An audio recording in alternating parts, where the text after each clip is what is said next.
The Soviet army sent 450,000 soldiers into Finland. One farmer sent them running. The Soviet Union. 1939, the most powerful military force on Earth. 450,000 soldiers, tanks, artillery, aircraft, the full weight of a superpower rolling across the border into Finland. Everyone watching expected the same thing, a massacre. Finland had a population of just 3.5 million people. Their military was massively outnumbered. Their equipment was outdated. The world gave them maybe 2 weeks before it was over. And then, something happened. One man walked into the forest, and the Soviets started dying. His name was Simo Häyhä. Before the war, nobody would have looked at him twice. He wasn't a trained soldier. He wasn't some elite commando with years of special forces experience. He was a farmer, a short, quiet Finnish farmer from a small town called Rautjärvi. He was 34 years old. He stood 5'3". He liked hunting and farming and being left alone. But Simo had spent his entire life in the Finnish wilderness. He knew those forests the way most people know their own backyard. He'd hunted in them since he was a child, learning to move silently, to read the wind, to stay still for hours, to breathe slow when every instinct told him to run. When the Soviets invaded, Simo didn't hesitate. He put on his white winter gear, picked up his rifle, a standard-issue Finnish bolt-action N28, and went to war. What followed would become one of the most extraordinary individual combat records in all of human history. Picture what he was operating in. The temperature during the Winter War dropped as low as -40 degrees Celsius. That's not just cold. That's a kind of cold that kills you if you stop moving. Metal sticks to skin, breath freezes in the air. Every shot fired sends up a puff of vapor that could give away your position. Simo operated in these conditions every single day. He would move into position before dawn, wearing all-white camouflage that made him invisible against the snow. He packed extra food in his pockets. He stayed absolutely still, sometimes for hours, waiting. And when the Soviets moved through his kill zone, he went to work. Here's something that sounds like a small detail, but is actually extraordinary. Simo refused to use a telescopic scope on his rifle. Think about that for a second. Most snipers use scopes. They extend your range, they increase your accuracy, they give you a massive advantage. But Simo said no. Because, in that extreme cold, the glass lens of a scope could reflect a tiny glint of light, just a fraction of a second, and give away his position to a trained eye. Instead, he used iron sights, basic, old-fashioned iron sights, and he was still the deadliest sniper in history. The kill count started climbing. 10, 20, 50, 100. Word began to spread among Soviet troops. There was something out there in the Finnish forest, something that killed silently, that left no trace, that couldn't be found no matter how hard they looked. 200 kills. 300. The number kept rising. Soviet commanders weren't just concerned anymore. They were desperate. By the end of the Winter War, Simo Häyhä had recorded over 500 confirmed kills. Some estimates put the number as high as 542. That figure makes him the highest confirmed sniper kill count in military history. Not just Finnish history, not just World War II, all of human history. And here's the part that puts the scale of what he did into full perspective.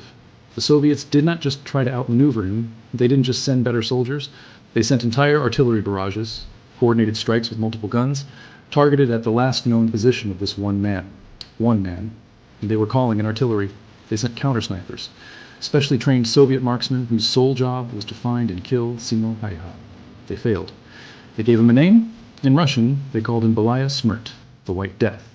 Think about what it takes for a military superpower to give a single enemy soldier a nickname like that. It means he wasn't just a problem. He was a psychological force. He was breaking morale. Soviet soldiers were terrified to move through those woods. They couldn't see him. They couldn't catch him. They couldn't stop him. He was a ghost in white, with a rifle and iron sights, and the worst cold imaginable.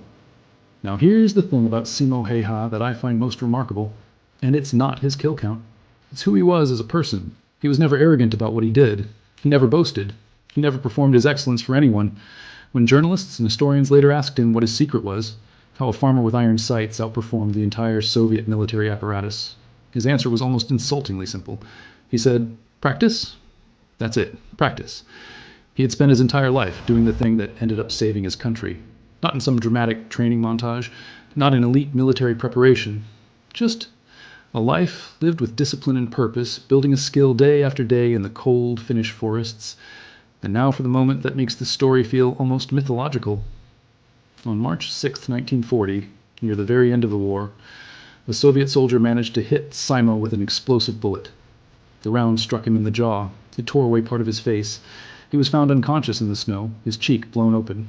The Finnish soldiers who found him thought he was dead. He wasn't. Simo Häyhä regained consciousness 9 days later, on the very day Finland signed the peace treaty with the Soviet Union. He recovered. He lived a quiet life after the war.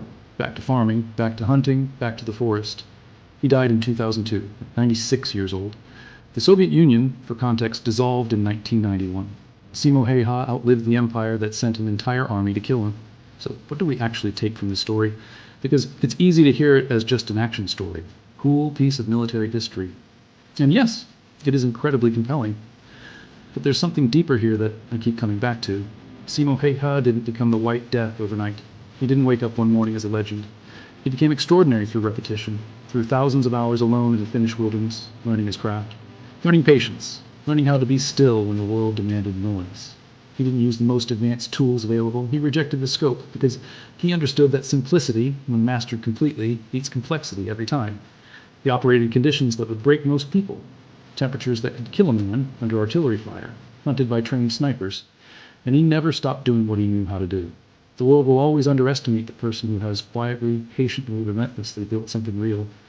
The Soviets looked at Simo Häyhä and saw a farmer, a small man from a small country with a simple rifle.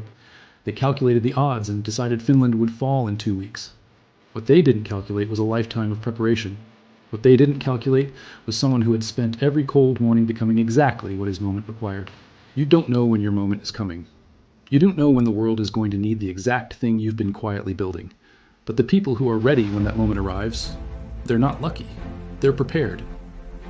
Simo Häyhä didn't rise to the occasion. He fell back on his preparation. And his preparation was extraordinary because his commitment to it was extraordinary. The White Death wasn't born in the forest in 1939. He was built, one cold morning at a time. So the only question that matters is this: what are you building?